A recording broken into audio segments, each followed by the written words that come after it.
জয় পরাজয় আসলে খেলারই একটি অংশ এবং এটি মেনে নেওয়া সবচেয়ে বেশি যৌক্তিক।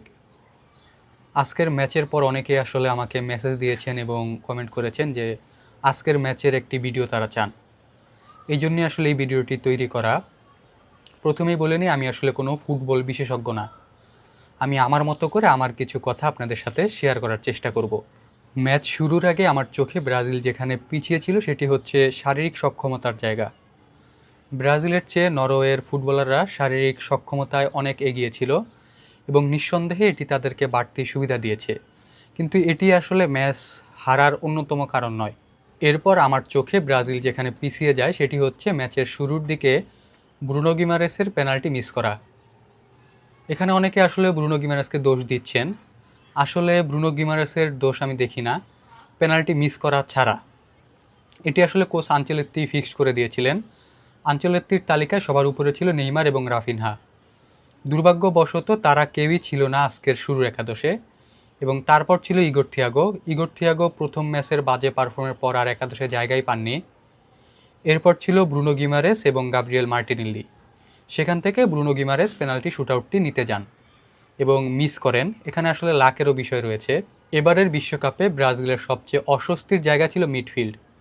আপনি যদি ব্রাজিলের ফ্রন্ট লাইনের দিকে তাকান, যেখানে রিয়াল মাদ্রিদ তারকা ভিনিসিয়াস জুনিয়র এনরিক এবং বার্সেলোনার তারকা রাফিনহা, ম্যানচেস্টার ইউনাইটেডের তারকা ম্যাথিউস কুনা এবং সান্তোসের তারকা নেইমার জুনিয়র ছাড়াও লুইস এনরিক, ইগোর থিয়াগো এবং রায়ানের মতো প্লেয়াররা ছিল। এবং ব্যাকলাইনে সদ্য চ্যাম্পিয়ন্স লিগের ফাইনাল খেলা গাব্রিয়েল মংলাস এবং মার্কিনিউসের মতো তারকারা ছিল। তবে মিডফিল্ডে ব্রাজিলের অস্বস্তির কারণেই ৩৪ বছর বয়সে কাসিমিরোকে ব্যাক করান আনচেলত্তি, এবং সেখানে ব্রুনো গিমারেজ যে পারফরমেন্স করেছে সেটি আসলে খুব ভালোই বলা চলে। এখন পর্যন্ত ব্রাজিলের হয়ে, যেহেতু ব্রাজিলের যাত্রা শেষ, ব্রাজিলের হয়ে 4টি অ্যাসিস্ট তিনি এই বিশ্বকাপে করে ফেলেছেন, এবং যদি আর 3টি করতে পারতেন, যদি ব্রাজিল ফাইনাল খেলতো, তাহলে পেলের রেকর্ড ভেঙে ফেলতে পারত। যদিও এই রেকর্ড এই বছর হয়তো আমরা ভাঙতে দেখব। মাইকেল অলিসকে ইতিমধ্যে 5টি অ্যাসিস্ট করে ফেলেছে, আর 2টি করলেই পেলের রেকর্ড ভেঙে ফেলবে। 1970 সালে পেলে 6টি অ্যাসিস্ট করে যে রেকর্ড করেছেন, এখন পর্যন্ত বিশ্বকাপের এক আসরে সর্বোচ্চ অ্যাসিস্টের রেকর্ড এটি। ব্রাজিলের পরাজয়ের অন্যতম মূল কারণ আমার কাছে যেটি মনে হচ্ছে সেটি হচ্ছে হল্যান্ডকে আটকাতে না পারা। পুরো ম্যাচটাই নরওয়ে আসলে গ্রাউন্ড পাসে খেলেছে এবং কাউন্টার অ্যাটাকে খেলেছে, কিন্তু যেই গোলটা হল্যান্ড হেড দিয়ে করলো, এটাই বোধহয় প্রথম ক্রস ছিল হল্যান্ডকে উদ্দেশ্য করে, এবং সেই ক্রস থেকে দুর্দান্ত এক গোল করলো হল্যান্ড। এবং পজিশনটা এমন ছিল যে সেখান থেকে ডিফেন্ডাররা যদি হাতও দিত তাও মনে হয় সেই গোলটা ফিরাতে পারতো না। এরকম একটা পজিশন থেকে হল্যান্ড গোল দিয়েছে, দুর্দান্ত এক গোল।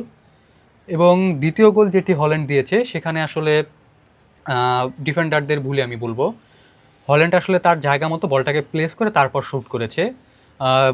হল্যান্ড যখন বলটা প্লেস করে তখনই ডিফেন্ডারদের উচিত ছিল সেখানে ডিস্টার্ব করা কিংবা একটি ফেয়ার ট্যাকেল দিয়ে বলটাকে উইন করে নেওয়া। তো সেখানে আসলে ডিফেন্ডাররা ভুল করার পরই দ্বিতীয় গোল যখন হজম করে ফেলে ব্রাজিল, সেখান থেকে আসলে কামব্যাক করা আর সম্ভব ছিল না। এবারের বিশ্বকাপে প্রিয় দল ব্রাজিলের খেলার সুযোগ আর নেই। তবে যতদিন পর্যন্ত না বাংলাদেশ বিশ্বকাপ খেলছে ততদিন পর্যন্ত বিশ্বকাপে প্রিয় দলের তালিকায় সবার উপরে থাকবে ব্রাজিল। বিশ্বকাপের বাকি ম্যাচগুলো উপভোগ করব, আশা করছি দুর্দান্ত কিছু ম্যাচ উপভোগ করতে পারবো। ধন্যবাদ।